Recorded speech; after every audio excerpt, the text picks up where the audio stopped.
May mga lihim ka bang gustong sabihin? O mga sikretong gusto mong aminin? Halika't ating pag-usapan sa Main Confessions.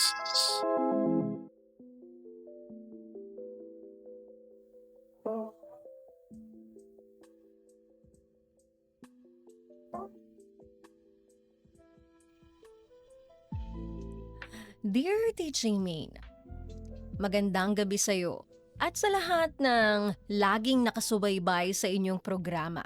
Matagal na akong avid listener at isa ko sa talagang aliw na aliw sa mga confessions na binabasa mo. Kaya naman naisipan ko ring sumulat para ibahagi sana ang isang kwentong hindi naman ganon kalakihan ang problema. Tungkol ito sa regalong ibinigay ko sa kanya nung anniversary namin. Kaya naman bago ang lahat, nais ko munang magpakilala. Ako nga pala si Benjo, 26 years old, taga Makati City. Nagtatrabaho ako bilang isang digital producer sa isang media company. Masaya naman ako sa buhay. Masasabi kong stable ako sa trabaho at buhay may jowa. Siya si Sheena, 25 years old, call center agent ang trabaho niya. At LDR kaming dalawa, taga Bicol kasi siya DJ Main. Pero masasabi kong nag-work naman ang relationship namin. Kung tutuusin, ay 1 year na kaming magjowa. At kasi celebrate lang namin ng first anniversary noong December 24. Dito ko na isimulan ang kwento ko. Kayo na ang bahalang mag-judge, DJ Main. Tungkol ito sa regalong ibinigay ko kay Sheena na naging rason ng insecurities ko.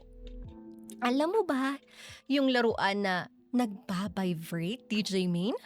Oo, iyon ang niregalo ko. Akala ko magiging maganda ang resulta nito, pero hindi pala. Isang araw bago ang aming anniversary, nakaredy na ang lahat. Bulaklak, chocolates, big size na teddy bear at syempre, sex toy. Pagkatapos kong i-check lahat, oras na para lumuwas ako ng Maynila para pumunta ng Bicol. Nakakapagod ang biyahe. Pero pinakamasayang parte o pinakamasarap sa lahat, yung pagdating ko sa tinitirahan niya. Parang nawala yung pagod ko noong sinalubong niya ako. Nang nakasando at shorts lang ang suot niya. Bakat pa yung 2 strawberries sa kanyang dibdib. Sino ba naman ang hindi maantig sa ganong suotan, di ba? Kahit na wala siyang regalo noong sinalubong niya ako, masaya na ako. Dahil sa kanya pa lang, full package na. Halika't yakap ang nalasap ko sa kanya.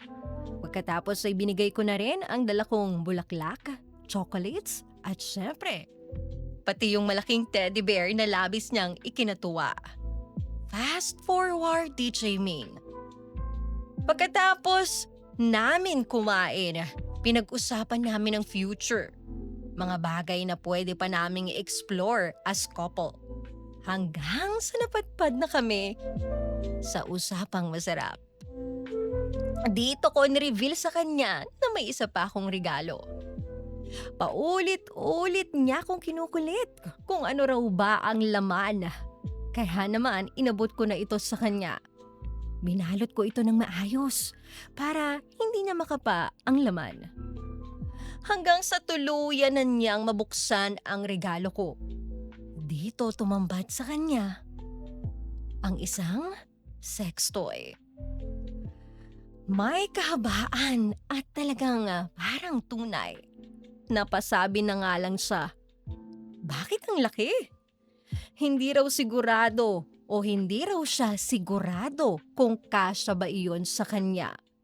Kaya naman, bigla akong nagsalita. Gusto mo bang gamitin natin to, mahal?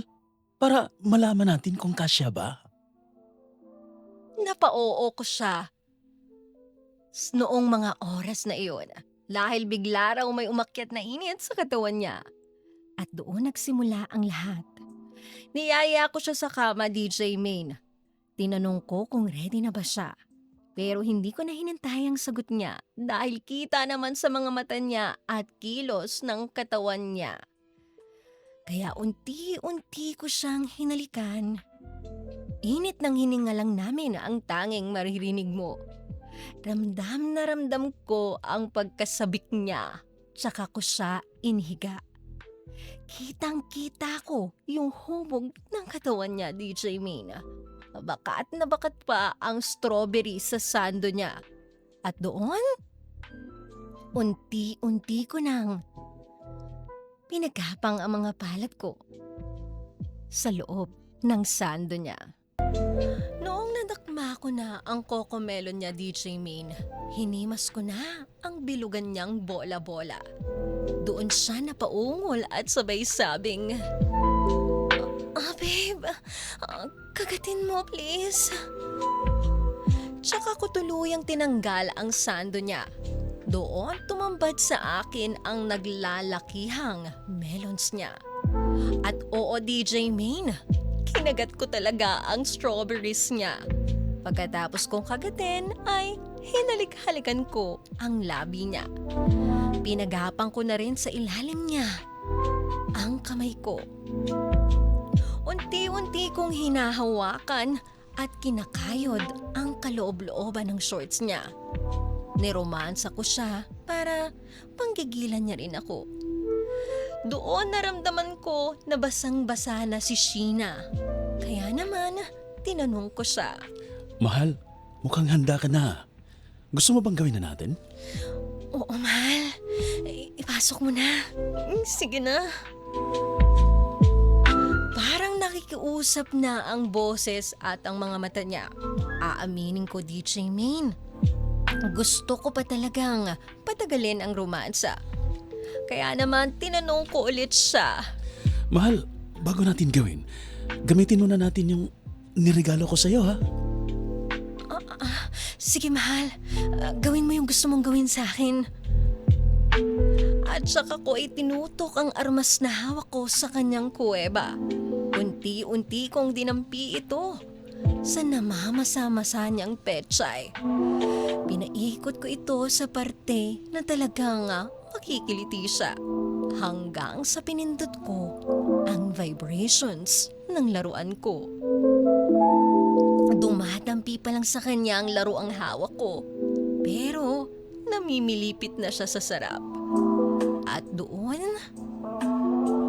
ipinasok ko ang laruan. Nabigla siya, DJ Main, at ganun din ako. Napasabi ba naman kasi siya ng ang laki raw nito at may konting sumirit pang likito. Halos yanigin ko ang buong katawan niya dahil sa laruang gamit ko. Babe, ang sarap, sige pa. Dahil sa mga ungol ng iyon, DJ Main, para akong nagselos. Kaya naman itinabi ko muna ang laruan para iparamdam sa kanya ang totoong armas na dala ko. Hinubad ko ang suot ko at doon pinakita ko sa kanya na handang-handa na ako at ang armas ko. Hinawi ko ang dalawa niyang hita para maasinta ng maigi ang kanyang butas. At doon unti-unti kong pinasok yung totoo kong armas. Ramdam ko na sobrang init at basang-basa na siya. Umuungol siya pero hindi tulad kanina. Binaliwala ko lang iyon at patuloy kong inararo si Sheena. Nagpalit pa kami ng posisyon para mas maramdaman niya ito. Pero bigo ako sa ginawa ko, DJ Main. Sobra akong nalungkot. Umuungal siya pero parang wala lang sa kanya. Hanggang sa naramdaman ko na parang lalabasan na ako. Babe, ang sikip mo. Malapit na ako. Sambit ko sa kanya. At doon sinaboy ko lahat sa loob niya. Habang tumatagas at dumadaloy ang krema ko sa kuweba niya. nagulat ako sa nakita ko. Akala ko tapos na. Bigla niya kasing kinuha ang sex toy at ipinasok sa kanyang kuweba. Gusto pa raw niya. Samantalang ako, lupay-pay na. At doon pinanood ko lang yung ginagawa niya. Kaya naman na-realize ko na parang mas gusto niya ang laruan kesa sa akin. At doon sinabi ko sa kanya ang totoo. Nai-insecure talaga ako sa ginawa niya. Dahil parang mas gusto niya yung sex toy kesa sa mismong alaga ko. Medyo mababaw man po ang aking problema. Pero sana mabigyang kalinawan ang nararamdaman ko. Ano po kaya ang dapat kong gawin sa ganitong sitwasyon? Sobrang nag-overthink kasi ako. Baka may mangyari kapag mag-isa na lang siya. Baka gamitin niyang mag-isang laruan na binigay ko sa kanya. Tapos isipin niya ang ibang lalaki habang ginagawa niya ito. Gusto ko lang din talaga ng assurance, DJ Main. At sana mabigyan niyo ko ng payo. Hanggang dito na lamang ang aking confession. Maraming salamat po. From Benjo of Makati City.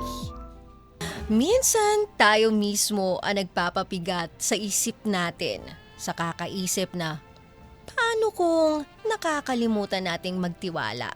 Kung mahal ka, hindi ka niya ikukumpara.